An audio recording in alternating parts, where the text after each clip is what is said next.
Hello students, welcome to our YouTube channel Kissa tuition classes. आज हम class 12th में Gauss's law की fourth application के बारे में पढ़ेंगे। फोर्थ एप्लीकेशन क्या है हमारे पास गॉसेस की, जो इलेक्ट्रिक फील्ड इंटेंसिटी निकालनी हमें किसके कारण निकालनी है, thin infinite plane sheet of charge. उसकी वजह से हमें क्या निकालनी है, इलेक्ट्रिक फील्ड इंटेंसिटी की वैल्यू निकालनी है। यहाँ पर मैंने ये क्या लिया है, एक thin infinite plane sheet of charge दिया हुआ है। इसमें मैंने जो प्लस चार्ज है इसके ऊपर वो क्या है, यूनिफॉर्म डिस्ट्रीब्यूट है। यहाँ पर पी पॉइंट के ऊपर मुझे एक पी पॉइंट एज्यूम किया मैंने, यहाँ पर पी, उस पर इलेक्ट्रिक फील्ड इंटेंसिटी की हमें क्या निकालनी है, वैल्यू निकालनी है इस plane sheet, thin infinite plane sheet के कारण। जो आर है हमारे पास, ये क्या है, परपेंडिकुलर डिस्टेंस है शीट के बीच में और पी पॉइंट के बीच में है। क्योंकि जो हमने जो प्लेन शीट है वो हमारी कैसे है, ऐसे है, तो इसकी डिस्टेंस हमारे पास ये क्या हो गई, परपेंडिकुलर हो गई यहाँ पर। उसके कारण हमें इलेक्ट्रिक फील्ड इंटेंसिटी की वैल्यू निकालनी है। जो हमारे पास जो शीट है ये, इसके अंदर क्या है, पॉजिटिव चार्ज है, तो हमें पता है जो इलेक्ट्रिक फील्ड की जो वैल्यू होगी, इलेक्ट्रिक फील्ड की जो डायरेक्शन होगी वो कैसे होगी, इसके परपेंडिकुलर आउटवर्ड, क्योंकि यहाँ पर क्या है, पॉजिटिव चार्ज है। यदि इस शीट के अंदर नेगेटिव चार्ज प्रेजेंट होते तो जो इसकी जो इलेक्ट्रिक फील्ड की जो डायरेक्शन होगी, इलेक्ट्रिक फील्ड की जो डायरेक्शन होगी वो क्या होती, इनवर्ड होती। किस केस में होती, नेगेटिव के केस में। यहाँ पर क्या है, यहाँ पर पॉजिटिव चार्ज यूनिफॉर्म डिस्ट्रीब्यूट है, जिसके कारण जो इलेक्ट्रिक फील्ड की जो डायरेक्शन होगी क्या होगी, वो प्लेन के परपेंडिकुलर आउटवर्ड होगी। अब हमारे पास पी पॉइंट पे हमें क्या निकालना है, इस प्लेन शीट की वजह से इलेक्ट्रिक फील्ड इंटेंसिटी की वैल्यू निकालनी है। तो उसके लिए पहले हम क्या करेंगे, यहाँ पर एक गॉसेस सरफेस बनाएंगे पी पॉइंट के ऊपर। वो कैसा होगा, सिलेंड्रिकल। यहाँ पर हमने पी पॉइंट पे क्या बनाया है, यहाँ पर सिलेंड्रिकल गॉसियन सरफेस बनाया है। यहाँ पर दो ईस्ट हो गए इस सिलेंडर के, एक पी पॉइंट हमने यहाँ पर इलेक्ट्रिक फील्ड इंटेंसिटी निकालनी है, यहाँ पर भी हमने क्या मान लिया, एक क्यू पॉइंट मान लिया इस ईस्ट को। अब यहाँ पर इलेक्ट्रिक फील्ड की डायरेक्शन निकालेंगे और एरिया वेक्टर की डायरेक्शन कैसे होगी। अब पी पॉइंट पर भी इलेक्ट्रिक फील्ड की डायरेक्शन निकालेंगे, वो क्या होगी, प्लेन के परपेंडिकुलर आउटवर्ड, देखिए इस डायरेक्शन में होगी। जो इलेक्ट्रिक फील्ड है, इलेक्ट्रिक फील्ड जो डायरेक्शन होगी इलेक्ट्रिक फील्ड की, वो क्या होगी, प्लेन के परपेंडिकुलर आउटवर्ड। जो एरिया वेक्टर है वो भी क्या होगा, नॉर्मल टू द प्लेन, यानी कि वो एरिया वेक्टर की डायरेक्शन होगी वो भी इस डायरेक्शन में होगी।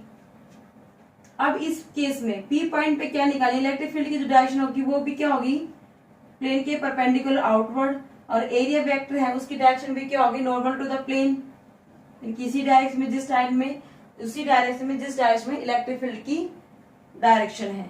यहाँ पर हमारे पास तीन रीजन बन रहे थे। फर्स्ट ये, इसमें हमने निकाली electric field area vector direction. Second पे क्यू पॉइंट है, वो सेकंड रीजन बन गया सरफेस, उसके ऊपर हमने इलेक्ट्रिक फील्ड और एरिया वेक्टर डायरेक्शन निकाली है। अब थर्ड रीजन हमारे पास क्या बना, ये कर्व्ड सरफेस, इसकी वजह से हमें क्या निकालनी है, इलेक्ट्रिक फील्ड और एरिया वेक्टर की डायरेक्शन। जो एरिया इलेक्ट्रिक फील्ड की जो डायरेक्शन होगी वो क्या होगी, प्लेन के परपेंडिकुलर आउटवर्ड, तो इस साइड डायरेक्शन होगी इलेक्ट्रिक फील्ड की। एरिया वेक्टर की डायरेक्शन क्या होगी, नॉर्मल टू द प्लेन। फिर यहाँ पर जो थीटा बन रहा है वो कितना बन रहा है, 90 डिग्री। फर्स्ट सरफेस में जो थीटा था वो क्या था हमारे पास, 0 डिग्री। सेकेंड सरफेस में हमारे पास थीटा की वैल्यू थी वो भी क्या थी हमारे पास, 0 डिग्री। अब हम क्या करेंगे, गॉसेस लॉ लगाएंगे। यहाँ पर क्या होता है हमारे पास, जो टोटल इलेक्ट्रिक फ्लक्स होता है वो किसके इक्वल होता है, 1/ε0 टाइम्स टोटल चार्ज। यहाँ पर हमारे पास इसकी जो सिग्मा क्या है, सरफेस चार्ज डेंसिटी है। यहाँ पर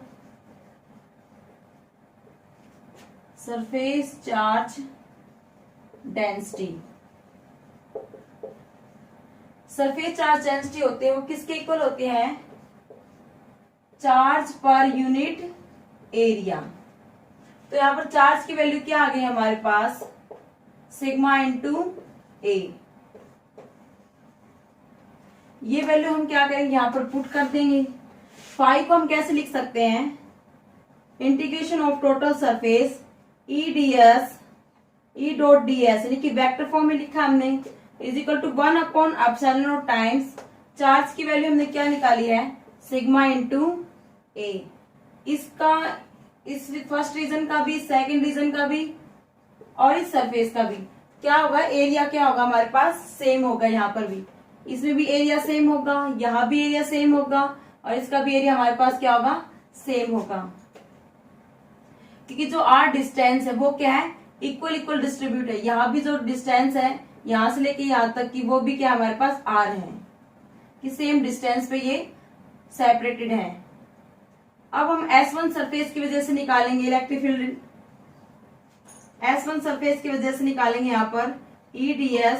अब हम इसे मैग्नीट्यूड फॉर्म में लिख रहे हैं cos थीटा कितना है हमारे पास 0 डिग्री प्लस S2 सरफेस की वजह से निकालेंगे। अब ये हमारा second surface S2 EDS cos 0 degree plus third surface की वजह से निकालेंगे हम S3 surface EDS cos 90 degree is equal to 1/ε0 times sigma A. cos 0 की वैल्यू हमें पता है क्या होती है 1 होती है। यहाँ भी cos 0 की वैल्यू क्या हो गई हमारे पास 1 हो गई। cos 90 की वैल्यू क्या होती है हमारे पास 0 होती है, तो ये टर्म क्या हो गया हमारे पास 0 होगी। अब ये दोनों टर्म हमारे पास क्या बची है remaining. Integration of close surface S1 EDS plus integration of close surface S2 EDS is equal to 1/ε0 times sigma A. जो इलेक्ट्रिक फील्ड है जो E है उसको हम क्या निकालेंगे बाहर निकालेंगे, क्योंकि ये क्या है कांस्टेंट है। हर एक पॉइंट पे क्या होगा जो मैग्नीट्यूड होगा इलेक्ट्रिक फील्ड का वो क्या मिलेगा हमें सेम मिलेगा। तो E को हमने क्या निकाले बाहर निकाला। Integration of close surface S1 ds plus E को हमने इस केस में भी बाहर निकाल लिया। Integration of close surface S2 ds is equal to sigma A upon epsilon naught. यहाँ से हमारे पास जो ds है उसका इंटीग्रेशन करने पर हमें क्या मिलेगा a, कि ये एरिया ही तो है, इसका एरिया भी इन तीनों रीजन में क्या है एरिया हमारे पास सेम है।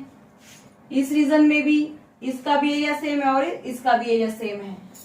तो EA plus EA is equal to sigma A upon epsilon naught.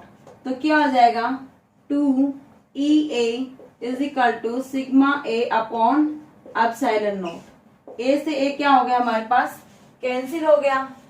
तो इलेक्ट्रिक फील्ड इंटेंसिटी की वैल्यू क्या आ गई हमारे पास sigma upon 2 epsilon not.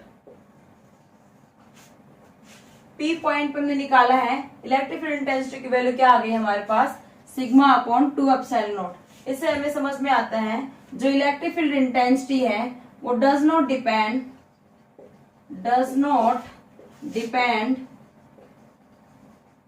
R की जो परपेंडिकुलर डिस्टेंस उसके ऊपर डिपेंड नहीं कर रही।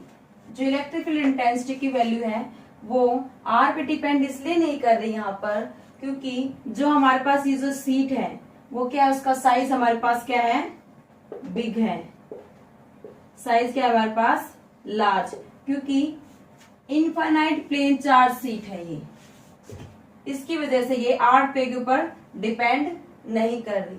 एक बार हम फिर से रिकॉल करते हैं कि हमने इसमें क्या पढ़ा। हमने क्या ली एक thin infinite plane charge sheet ली, उसके अंदर हमने प्लस चार्ज क्या है यूनिफॉर्म इसके अंदर डिस्ट्रीब्यूट है।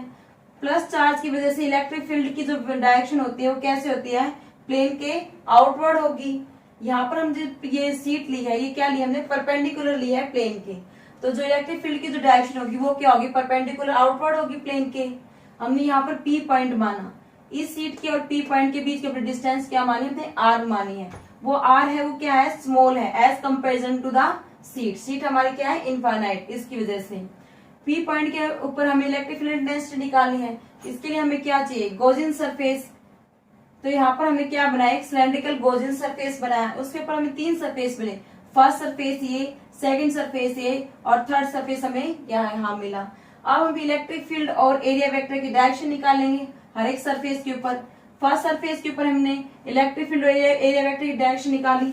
सेकंड सरफेस पे भी हमें एरिया इलेक्ट्रिक फील्ड और एरिया वेक्टर की डायरेक्शन निकाली। दोनों क्या थी, सेम सेम थी। यहाँ पर थीटा की वैल्यू क्या आ गई, यहाँ पर 0 हो गई। इस केस में थीटा की वैल्यू क्या हो गई, 0 हो गई, क्योंकि यहाँ सिमेट्री बन रही थी।